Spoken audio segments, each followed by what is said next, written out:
Louisa DC here, and in this video I want to talk about the duality of creative work and the two, mindsets that you need to master. First part of this duality is the actual writing and the craft of writing. So I find that when I'm really in the throes of a creative project, I cannot be talking to people. So I need to either write really early in the morning or just spend an enormous amount of time in solitude so that I can really get the work in my head, sort of get the words down on the page and not be influenced by opinions and thoughts and critiques and too much of the outside world. This is actually the joyous part. I find the creative flow really, really inspiring, and I love that part of the process where you're just you just want to create, and you're writing 2,000 or 3,000 words a day and getting this work out of you. But it does take a lot of solitude, and it does demand that you sort of shut yourself off from worldly influences, opinions, superficial concerns, so material concerns. Every writer or every artist needs a time in the day when they don't know what's in the newspaper, they don't know what is on the news, they don't even know what day it is, because that is when we can really tap into our higher self and get that creative work out of us. So that is the first piece of this duality of creative work. And as a writer myself, I used to, this was basically all I knew.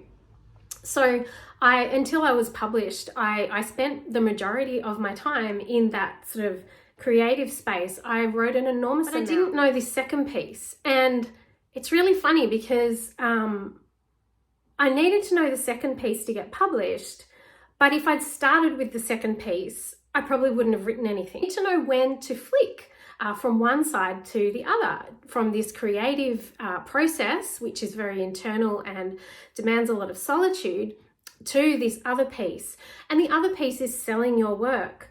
Now, I think if you do the sales part too early, it can really, really, really impact your work and mean that you're not really writing authentically, you're not creating new stuff, because the actual process and the actual what sales is actually talking to people and getting people on board with what you're doing.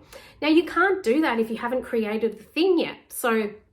And if you're not absolutely certain about its structure. The sales side of creative work is when you need to step outside yourself and see your work as a product. Now, a lot of artists and creatives don't like to talk about this or think about this, and they think it's tacky. But I actually think it makes you a better artist, whether you're a writer or a painter. If you can step outside of yourself and see your work as it would appear to the general public, and the value of it and how it can actually appeal to people and why it's relevant, and be able to see the position that you take in the marketplace of whatever your creative passion is, that is just, that is incredibly effective. And you will be able to up-level and sell your work and be more successful as an art audience. And these are the people that, no matter what your type of art, this is how you're going to find your value, and this is how you're going to get confidence talking about your work, is when you know your audience like the back of your hand, okay? So this is why I teach this absolutely first and foremost. Before I even go into agents and editors and selling and book deals and pitching, you need to know who the audience is for your work. Whether your memoir is about a life-changing travel story, or your memoir is about a divorce or a health crisis, you will have millions of people who need and want that story that it will be medicine for. When I'm going through anything, I look for people who have done or had the thing happen to them before, and I want to learn from them. And I recently moved house and wanted to read memoirs from people who'd moved to the mountains. So these really soothe me and these are really comforting. So there you go. There's one type of memoir and who your audience would be. Your work is step outside yourself and see how this is of greater good to the rest of the world. You won't be making the impact that you can actually make. And people need your work. People need to know about you. People need to have your work. Your work is valuable. And so make sure you do the work on finding how your actual stream of interest or writing or art or creativity is of value and necessary to the world.